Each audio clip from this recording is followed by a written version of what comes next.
welcome to the stage Miss Charisma Carpenter, Miss Amber Benson, and Miss Julie Benz.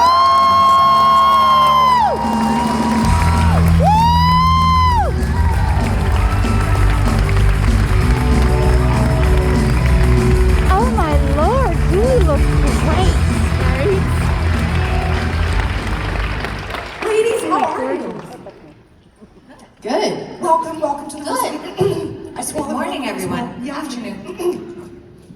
Water break. Hey, let's go over there for the very first question while I clear my throat. Hey, good afternoon, ladies. My name is Marcus, or Buffy. I'm originally from Germany, and my question is, you know that your show got dubbed in Germany, and have you ever had the chance to listen to the dubbed versions in Germany, or ever met the voice actors? No, but I'm sure they got somebody really annoying for my voice. What they usually do in other countries. I hate to say that, but it's very similar. Which means it's lovely. It's good. It's lovely. good. I've heard the French and the German dubs when I was in Berlin and in Paris, and I actually thought they sounded really good. So I think I just got DM'd some stuff, some scenes that is done in first English and then in Spanish, and I thought it was great. I haven't heard the German version yet, but it is highly entertaining. So, judging by your accent, you speak German, yes? Yeah. Do you have a favorite line from the movie you care to, or from the show you care to say? Oh my God, the last time I watched it was when it So came out. translate, God, what's your childhood trauma? I'm so used now to the original version. I live here for quite some time now, so I don't know. I love the idea, though, that you can watch something that's dubbed. I'm an anime fan, right? So I'm watching anime all the time, and I see the dubbing, and I've never actually listened to it in primarily Japanese because I don't speak it. So it's always fun to meet the voice actors, the American voice actors, or the English-speaking voice actors who bring life to something, right? So I'd be curious to see who gets the job over there in Germany, and they're like, okay, you're a witch. This is what you're gonna do. You're a vampire slayer. I would You're like to hear you say that line, God, what's your childhood trauma, in German for me, and obviously using all the inflection that. Oh my God, das ist echt schwer. Ich habe keine Ahnung. You caught me on spot. I feel like you need a little more oomph. Let's try it one more time. One more time. Give me a really solid God, and then. What? Sorry. Oh Giles, nein, das kann ich nicht machen. Nein! Das funktioniert nicht. Bravo. Thank you, ladies. And thank you for saving me while I cleared my voice. Well done being put on the spot. Right? Acting class with charisma. You are hired for voice work, by the way. You can dub anything for us in German. Hi, how are you? Hi, my name is Ananda Sayap Sandy, and I'm going to usurp this away from Buffy for just a moment for Amber. Thank you for voicing Nightfall. If everybody doesn't know, the ElfQuest audio movie, second episode just dropped. Can we get an Iowa from you? no, I just did. They did an animated, well, sort of audio movie of ElfQuest, and it's fabulous. It's so good, and they got amazing voice actors involved, and they actually brought me a drawing of the character, and when we were in DC. 100% favorite. So, sorry? Nightfall is my absolute favorite, has been since day one. Aww. Yay! Thank you. What have you guys been working on these days? So you mentioned this. Are there other projects or things that you're super interested in right now? Charisma's gonna write a book. now Tell us about the book. Now it's out Me there. and Libby Foster. She should write a kid's book, a YA book with her friend Amy, who is a YA author, right? Everybody would read this book. Woo! Now you have to do it. I see Amy nodding over there, right? So I'll do it. Just come up with any idea. And I'll... I love this. The partnership is formed here. Oh, yeah. Oh, for sure. Magic at Comicon. I want my 10%. Yeah. Moving on. But that was a great, though, deflection. So what else are you working on? Should I take it? Yeah. All right. Well, mostly I write. So I've been actually working on like some Hallmark Channel mysteries for the last COVID. But it looks like we're gonna be making the last one that I did, so I'm excited. Fingers crossed that it gets greenlit. So yeah, so I've been working on that, and then I went and I did like a small cameo in a film that'll be coming out, and we shot in New Jersey, and that was really fun. Will you I talk? saw the glow from the yeah. I saw the glow. Our director Jane Schoenbrunn. She, they had done another film that came out, and they their stuff is amazing. But they had written this film, and it's so good. It's a genre like a little bit of horror, a little bit of fantasy and sci-fi, and I can't go into detail, but it's amazing. I was like, I will do craft service, anything to be on the set of this. They killed it. It's an amazing script, and I think it's going to be an amazing film. So. And the Lifetime thing. Yeah, that's yeah. But you didn't talk about your part, what you did. That I wrote something that they're not going to make anymore. I feel like that was purchased and it got. Yeah. Like, that's awesome. No, I feel like we do a lot of things that like you do them and then like they go straight to video, and you're like we did this thing that you can't really see except in like some weird streaming YouTube thing. That's what my writing life is like too now. It's like, oh, you did this thing, but we're not gonna make it. You're like, but I spent so much of my hard blood. Yeah. Tears, sad tears. But that does become just a part of the experience of doing this job, right? Yeah. It's such a rare thing to have a show like Buffy that has the staying power. So It's super rare. I mean, I think to be able to still be creative in the field, no matter where it ends up, because you know it'll find an audience, right? It will. Well, I feel like we're all of us do other things and are creative and have ideas for things and things that we want to, I know Julie's got lots of ideas for shows and stuff that she wants to do, and I think we all have like that creator inside of us. So moving my way down, Charisma, what are you working on these days? First of all, this is the most annoying question ever. I hate it. I'm so sorry. I feel terrible. It's just every actor's nightmare, to just have to give your resume. But it's not personal. But it's just challenging because, as we get older and women in Hollywood, it is harder to get the jobs that you want or to even be seen, or because you are established and you are known for a certain genre, then it's difficult to be seen outside of that idea of who you are and what you're capable of. And I was actually just having this incredible conversation with somebody recently where they said, we were having a conversation about being your authentic self, and I just, it's interesting as an actor how you embody a role to play someone else, but then if you didn't bring an element of yourself, I think your job benefits by bringing your authentic core self to a role, because what would the words mean without your knowledge of music or poetry or travel or friendships and life experience? So to be able to do that as a job is such, for me, a gift, and it's something I will always want to do, and I just wish we could do more of it. I did do Dynasty recently, which was received super well, which made me so happy because I love acting. But on the other hand of things, I'm creating a virtual community called Comicon, which I'm looking to launch soon. And, being an entrepreneur or a CEO of a thing that you have a vision and you did it for yourself and now you want to expand it and bring on more people is really outside my comfort zone, and I've had to level up on a lot of levels. And computers, just to start with, I went back to school and I took some administrative justice courses because politics is very important to me. So I think the older I get, the less time I feel I have to do the things that I love and enjoy. I'm my interests keep broadening as I get older, and I think that would be an interesting pivot as well. So I don't know, I'm kind of doing it all. I appreciate that. And to be clear, when I asked... And I co-created a couple of TV shows that I am pitching, but I haven't sold yet, with a writer friend of mine named Dan Merchant, who I I love and adore very much. I'll keep my fingers crossed for that project as well. You know, when I'm asking sort of what is it that you're working on, it's not necessarily being on camera, but you spark a good point.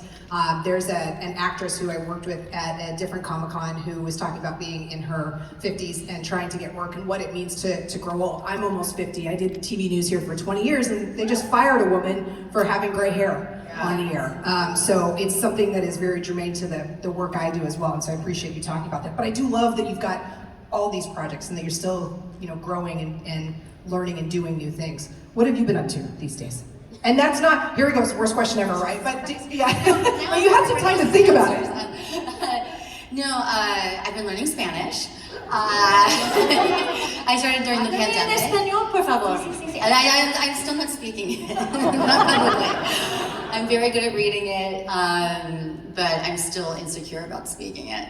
But no, I just wrapped a movie, a little indie film with an amazing young director who's on the spectrum, and he wrote and directed the film as well as raised money for it. He's only 20 years old. Wow. An absolutely incredible project called The Midway Point. And it was such a joy to be a part of. So I'm really happy that I was able to do that film. And I'm just living my life, you know, enjoying being able to be out and about in the world and traveling. And, you know, I feel like I lost 2 years of my life, basically, sitting at home. I just turned 50, so those 2 years were very important. Damn, can I look like her when I'm 50? I keep telling myself that those 2 years, especially if we're in our 50s, like was we preserved. Because we had to stay indoors and there was no sun damage. Like that's what I keep trying to silver line it. And anyway, just always about the. I feel like those 2 years aged me, like incredibly. Well, But I lost 9 people during the first year of the pandemic. 9 people very, very close to me and my husband. And so it was like literally every month there was somebody close to us passing away, whether it was from COVID or from other medical issues. So we really had like a year of incredible grief. And that was the first year of the pandemic. And then the second year, we were just trying to get our feet under us dealing with grief. I've never experienced such deep depths of grief before, so it was really tough. And I think that's why we ended up with 4 dogs, which is kind of crazy. Dogs make everything better. I have 4 of them. Anybody want one? I do see your dogs on your Instagram and it cracks me up because they are the stars of the show over there. There's a lot. There are a lot. That's, well, you know, and certainly for everyone here, we appreciate all of you abiding by the mask mandate that Rose City Comic Con has put in place for everybody's safety. We're socially distanced up here, but we are wearing them back there, and you'll see me when I'm on the floor wearing them. So a big thank you for all of you doing your part. We'll be right over there in a second. A question to you over here. Hi, my name's Kaylee. I was just hoping I could find out what was each of your favorite episodes to shoot on Buffy or Angel? Favorite episode? Yeah, what was fun? The musical. Hell yeah! Woo! That's my favorite. That was so much fun. What a weird, to be able to do something like that, like what a bananas My favorite thing episode. It was, of course it went on and on because like you can't really do what we did in 8 days. So they would continually show up with my little princess outfit in my trailer, like, oh, we're gonna do some pickups. I was like, oh no, I gotta get back in the corset. Oh my God, I'm lip syncing, I can barely breathe. So yeah, what should have taken 8 days probably took about 20, but it was awesome. It was such a good experience, and what a weird, Wow, that's a challenging question. I think for Angel, it would have been the episode where Courtney had her sitcom, because that's always been my dream to star in my own sitcom. I did shoot a pilot for a sitcom eons ago with Tyler Labine for UPN with Adam Chase, who was the showrunner of Friends, and we're in Littlefield, but it didn't get picked up. Instead, Veronica Mars got picked up, and then they put me on Veronica Mars, so that it kind of worked out. But that was a great episode. That was a lot of fun. As for Buffy, I think it was the homecoming episode. I say different things all the time. You know, I just saw some clips of that recently. I love when the fans DM me scenes that they liked, because then I've never done a rewatch. So I'm always, oh yeah, I loved that episode, and the whole spatula thing was fun. And I do remember careening face first into a nightstand that was on the set because I tripped on the antlers that were on the floor. And, you know, that was also like a tidbit that was kind of tragic and funny and scary, and it all worked out. But, you know, working on set's dangerous. It's dangerous. Dangerous work. I always had I had to get a tetanus shot because the nurse didn't understand that the antlers were set antlers, and like not really antlers, but like I didn't know because I was out of it and in pain, and then I'm like, why? And then it didn't go, the needle broke off and she did the other arm, so then I was, so yeah, that's a little behind the scenes. I've never shared that before, yay! And it's our favorite episode. It's my favorite episode, Not because of that, but it was fun. It was fun, and that's, you know, I love that because I don't think you guys ever heard that story. And after 25 years of answering these questions, I'm glad to keep it fresh. Great question. Thank you. What about for you? Obviously, my favorite episode is called Darla. Mine was 40 years, Mr. Darla. I mean, and I think too it was because I really got to work a lot with Juliet and James, because it was a crossover. It was that crossover episode that they did. So it was really fun to have like me and David and Juliet and James all together, like as the foursome badass vampires. So that was a lot of fun. My favorite scene that I've ever shot though was not in that episode. My favorite scene was in Dear Boy. And it's when I take the cross out and I hold it to Angel's chest and I say, God doesn't want you, but I still do. And that scene was just magic shooting it. Like we were in a water tank deep in the valley, underground. And I just remember it was just a really magical day. David and I just like really, it just was one of those days where you're like, I love my job, you know. Pylea, anything in Pylea was fun during Angel. That was a great experience as well. And you know, being queen was awesome. And working with the Grease, like, you know, there's lots. Basically, it's just hard for her to pick one. She loves them all. It was great. It's a rare thing to be able to say those words and have the magic on the paper to begin with, and then be able to say and recite and experience and explore in person with your scene partner. I would say too, it was one of the rare shows that I've ever worked on where you're constantly being challenged. Every episode you're being asked to do something that's outside of your comfort zone. Yeah. Like for me, I had to ride a horse through fire, I had to be buried alive, I had to sing, and it was like, and then the emotional challenges as well, because the storylines were just so huge and epic. I haven't really had shows like challenge me in that way, so that's why it's hard to pick just one. It's true, and I think like the reality of it is like a lot of people say when you do soap operas that it's a real learning experience. You're doing 85 pages of shoot. I would never survive that. But what I think is true about Buffy and Angel was it really was one of those experiences where you're learning to fight, you're learning to do drama, you're learning to do comedy, you're also learning a new language. And I don't think there's enough talked about that. Like there's a specific jaw speak to the way that we talk on the show that you had to catch up to. And we had to be like word perfect. There was no improv. Yeah. So very little. No, yeah. Every grammatical thing. I mean, we can all say every comma, every period, every question mark, every everything had to for be a reason. Yes. Yeah. So it was a very big, like for your first show to be. Well, my first show is Malibu Shores, but really 8 episodes, so it doesn't count. But to be on that show, being really my first job of any kind of length was, great, and then also terrible because I've never had that caliber of writing since. I feel like Veronica Mars is probably the next level. How about you guys. It has any, well, Soderbergh, that, forget it. But yeah, that was pretty special. So. Thank you for your question. Yeah, this reminded me, I was just watching, we've got Rainn Wilson coming out here on the main stage tomorrow from The Office, and he was talking to Steve Carell. I bet he's never rode a horse through fire before. I will make sure to ask him. Although I want to meet him. I like saw he was going to be there. I got so excited. Like, I want to picture Yes, him. actually, so you're welcome to. Like, look at me, I'm gonna stage get welcome. fired because you guys are gonna come screaming up here on the stage and be like, I want you to meet my friends, they're really nice. He's gonna be like, what is going on? So tomorrow when he comes out though, I do want to ask him about this.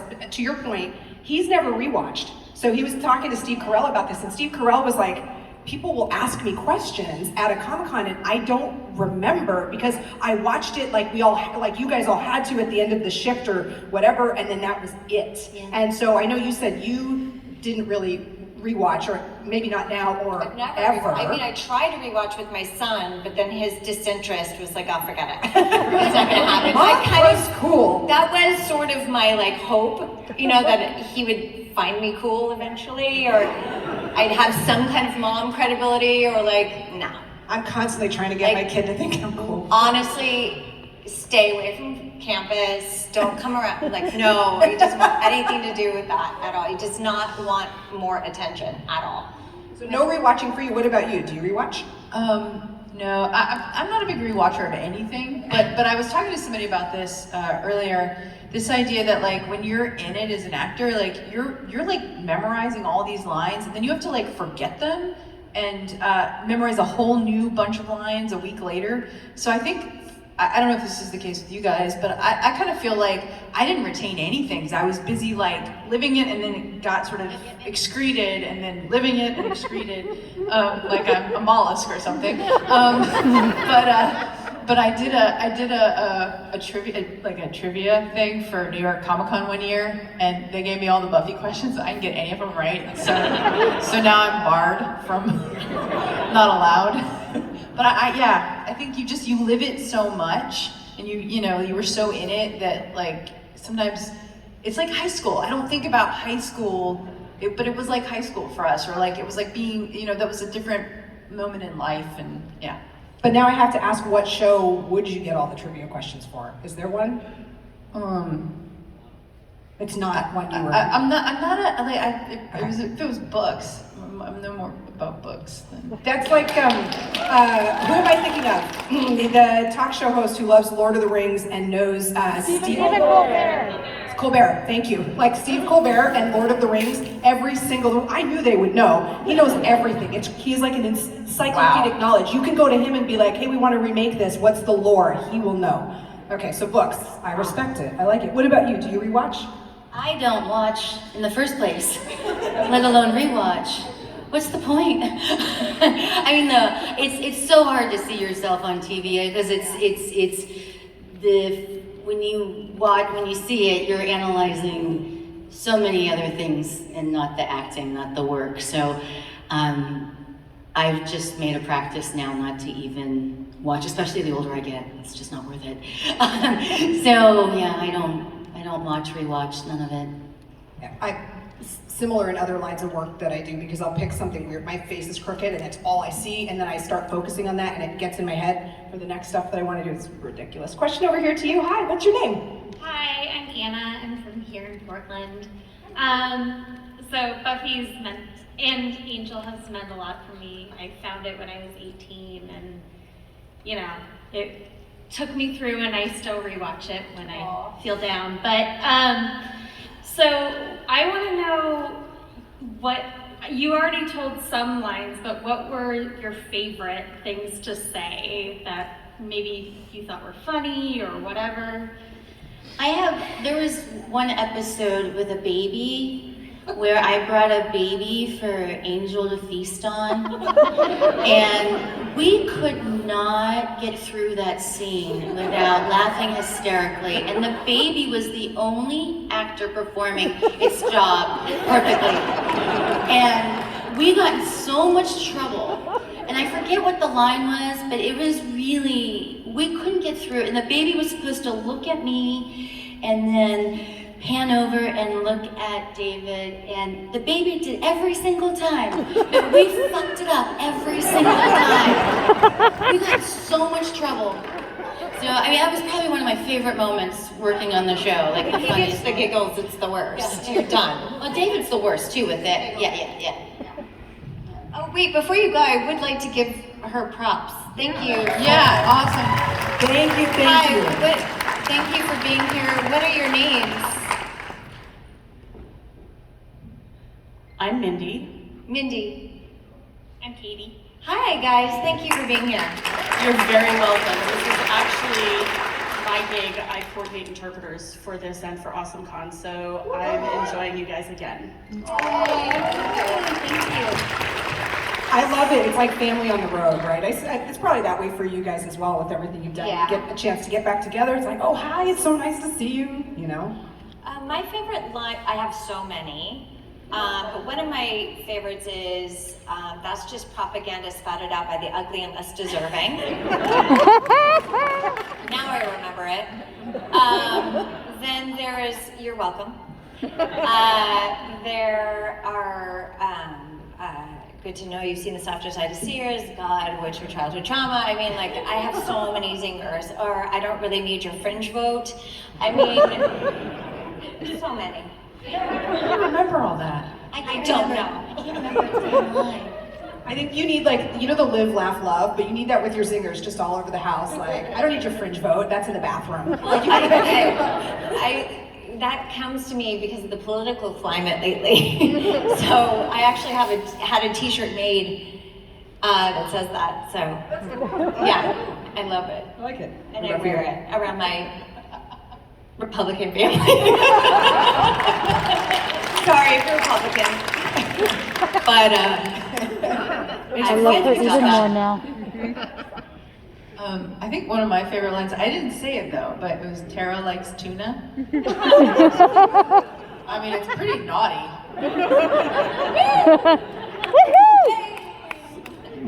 Oh, what are we saying about Tara and Willow? Thank you very much for your question. Question over here. Sushi's great. Put that on a shirt and wear that around here. Sushi's great. Of course, sushi is great. Hi, my name is Carrie. I'm from just over the bridge in Washington. I love watching you guys in Buffy, but I loved watching you guys in Supernatural. I loved recognizing you guys. I know the boys there are big pranksters. Did they ever get you guys on your episodes?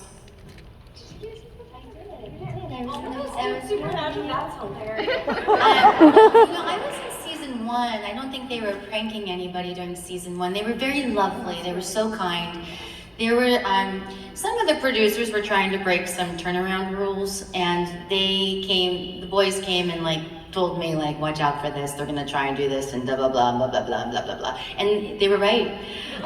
So they made sure that like their guest cast was protected, and they were very sweet. And they were just like big giant puppy dogs.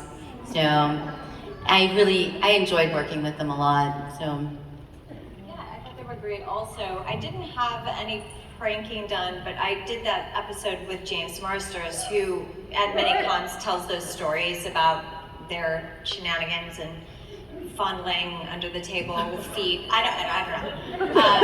They were very respectful to me, and you know, I have no pranking stories. Sorry to disappoint. No, what stories? Pranking stories. I thought you said something. What did you think? I was spanking? Did you think she said spanking? Oh, spanking. No, No. no fun there I thought you either. said Sorry. no pegging story. I don't even know what that means. No, I No, do not Google it. I don't either. I don't know. We're We'll good. talk later. Where did that come from? Oh my gosh, she's crying. That's why I was like, Tara, will you explain that to Courtney later, backstage? She's been tasked with a very difficult job, apparently. Amy, will you help me out later? Visual aid here. So like,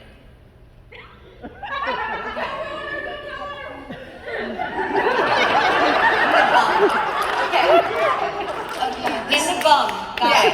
yeah. is like when I had dinner with Charlene Harris and someone explained what a furry was. She writes all the True Blood books. Suits.com. Yeah, I mean, yeah. Is this a new term? Furry? Is it a new term? I think it's been around. 52. We don't know it, so maybe it's just a generational thing. No, I wouldn't say that.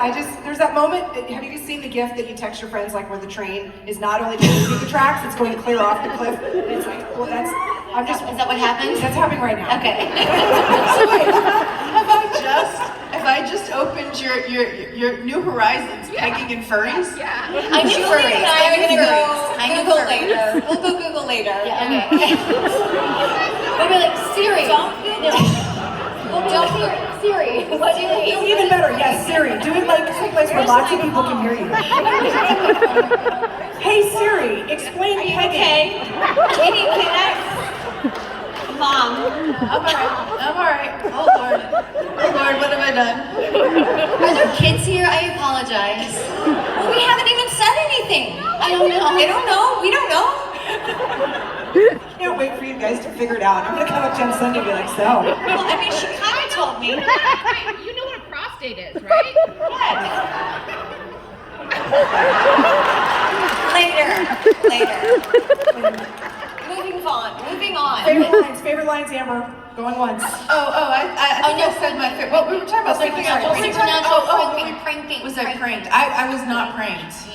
But those guys were lovely. It was such a lovely set. Like, just really, really nice. And I did get carried around by one of them. Oh, you're so lucky. Poor me. Yeah, it really sucked. Thank you so much for the question and the detour that was provided as such. It's amazing. Hi, question over here. Hi, my name's Grant. I'm from Seattle. Are you okay? Oh my God. Oh, by the way, if you Google that, have safe search on and do not look at images. You know what? I'm gonna Google it on Charisma's phone. It's like part of like the kink pantheon, right? Yes. Put it in the kink world. And thank you for making sure we stay focused Sure, on that. So my question is, if let's say that there's a goddess of casting who can send you back in time, and they're casting the original Buffy, and she says you can choose any role you want except the one that you played, what would you choose? Oh,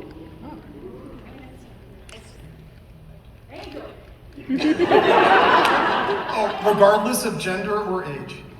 I guess Spike. As close to Cordy as I can think of in terms of snark and delivery and shenanigans and narcissism. So, Spike, I guess. I couldn't do any. She kills it, but Juliet's amazing. But Drusilla is such an amazing character. I don't think I could do it. Like, she's so good. But Drusilla would be fun. I don't have an answer for this. I'm just say Cordy. Cordy. Because I used to have a different answer for this. I used to say I would be Joss, but now I don't want to be Joss. There you go. Thank you. Thank you all so much. Thank you. Question over here. Hi. Hi, I'm Christy, and I got into Buffy late. I actually got into it because I saw Charisma on Charmed. Oh. And I loved you so much that I was like, okay, I'll watch Buffy. Wow! So, but Tara ended up being one of the more important characters to me, so thank you for your portraits of her. So what I'd like to know is there anyone that any of the three of you have ever fangirled over? I mean, You mean on the show or just? Oh no, just in general. Like who do you fangirl over? Keanu Reeves. No, I was like, of course. No, I got to work with Jack Nicholson early on in my career, and It was such a surreal experience for me because I was such a huge fan, and I pretty much like fangirled all over that set, all over him, and he was very lovely, and he took it. He took my fangirling. Your character Was fangirling too, so it worked. I was not acting that day, Oh my god. but it was. He did whisper something to me at the end of the day in my ear, and to this day I still don't know what he said. Because I always couldn't believe he was whispering in my ear. Like I was just like, oh my god. So. Your life could be very different It was now. a missed opportunity. I heard, I didn't go to the rap party because I was working out of town, and I heard he was looking for me at the rap party. I bet he was. So many years ago. I worked with Janine Garofalo on a film called Bye Bye Love back in the day, and I was such a fan of hers from The Ben Stiller Show and then Reality Bites, and I had no scenes with her, and I talked one of the ADs into like, yeah, Amber needs to be in for some fitting or so. So I got to be there on the day, and I kind of like quasi-stalked her a little bit, and she was so lovely and ended up like being so kind to me. I went to see a Weezer show with her. Oh my god. Like, I just like, I love you so much. And she was awesome. I think she is such a badass and still is like a total badass even now, like just forever will be the queen to me. I just love her. You know, it's funny because you said stalking. I did have a moment like that as well at an Emmy party at Fox. Michelle Pfeiffer and David E. Kelley were together at a party, and I just followed around, just observing. So yeah, we totally fan girl and boy out for sure. A lot of squeeing going on. Oh my god, that was so cute. Question over here. Hi. Hi, good afternoon. Rob Earhart from down in Salem area. Thank you all for being here. I discovered Buffy when I was in college, and so this is kind of a squee moment for me and all the boyhood crushes and all that. But in any case, Buffy and Angel and the whole Whedonverse kind of created this pop culture phenomenon, and it expanded beyond just the TV show, the books and the comics and that kind of stuff. So having played such pivotal roles in that universe, did you guys continue to follow the shows or the comics or the other media after leaving the show? It really bums fans out when I answer this question because I never saw Buffy season 4 through 7 because I was on Angel 1 through 4. So it was very difficult when you're working minimum 14-hour days because 2 hours of makeup and hair and 12 hours of shooting and then half hour for lunch. So you're looking at 14 and a half minimum, and that's if you're on time, not including stunts or special effects or any of the other issues that can come in to play and make the day that much longer. So it really bums people out to hear that I didn't watch the show after or any of that. So did I watch? I mean, I'm not a comic book person, so I just Nobody's never lived in the past. It was just about going forward, and then I had a son, and it's just like life just keeps going, Yeah. I think too, like I've never watched any show after I've been on it. Because like an example is like with Desperate Housewives. I had watched every single episode of Desperate Housewives up until I was on it, and then I stopped watching it because the magic was ruined for me. It was like I knew when they walked into Bree's house that craft service was actually behind the door, not the house. Like her house was on the soundstage. And so all of a sudden the magic is ruined. And just like you guys, when you sit down to watch television, I want to be entertained, and I don't want to be thinking about my job, and I don't want to be, wrapped up in the past. And so I sit down and watch other shows. And so I'm the worst, and I don't know anything about comics. I don't have kids, so I didn't follow any of it. Okay. But yeah, I'm the absolute worst about it. I do remember one time I had. You have fur babies. And I do remember one time, it was after I poofed on Angel and the baby, and I was scrolling through TV, and then I saw you, and you were carrying my baby, and I was like, it's my baby, that's my kid. Because that's kind of the reaction you have when you see stuff like that. So that's when I learned, like, oh, I can't watch this stuff. I'm too emotionally invested. How about you? I have not followed. I'm aware of stuff because I have friends that are and they tell, oh, this happened and that happened, and and I know that like Tara popped up in the comics, really pretty little panel, and but I haven't really followed, and I'm familiar but not. Does that bum you out? No, I'm not bummed out. It makes complete sense. But again, I really enjoy the continuation of the series in comic form. I heard that I'm like barely in the comics anyway, so. Cordy, I've seen. No, but right. So like, if you're not into comics and you're not a part of it, like. Yeah. I've seen some like fans come and bring stuff. I saw one that had Darla in it, but I don't know about anything else. But the whole point is that like it moves you and it brings joy to that continuation. Do you know what I mean? Like it's a beautiful, wonderful thing. And I think because we were so entrenched in it, it's almost like it's like you. It's like looking at yourself. Do you know what I mean? Like you're like, oh, I don't want to see me do like the rewatch. I don't want to see me making the weird face, or I don't want to remember that I wore the cruddy prom dress, or I was bigger than so and so. Like I should. All that stuff gets in your head, and so sometimes you have to sort of distance yourself from it. But that should never take away from the joy that it brings you. I would be bummed if you guys were bummed, but that's the reality. That's awesome. Thank you so much. Thank you. We have time for one more question over here. Hi. Hi, my name is Taylor. I'm from Seattle. I discovered Buffy when I was in middle school, so huge fan. I'm like crying inside right now. But I feel like there will inevitably be a Buffy reboot. So when that does eventually happen, what are some changes you would and would not like to see? Well, I know they were talking about doing a reboot, and they were going to have Buffy was going to be POC, and I think that's really important. I think there was a real lack of diversity in our show, and I think if it ever is rebooted, I think that is really important. That the world that we all live in is a very diverse world, and until we are showing that in television and film to the extent that it is in reality, I think we have a problem. So if they reboot it, I think it needs to be that way. It's really important.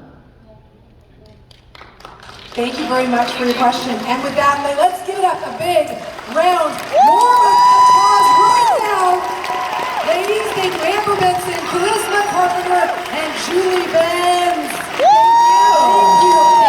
Thank you very much. I appreciate you. Yeah, because Sarah could just. Thank you so much for joining us here at the main stage. And a quick reminder, if you do not understand something that was discussed, please ask a friend and don't immediately Google things. Thank you.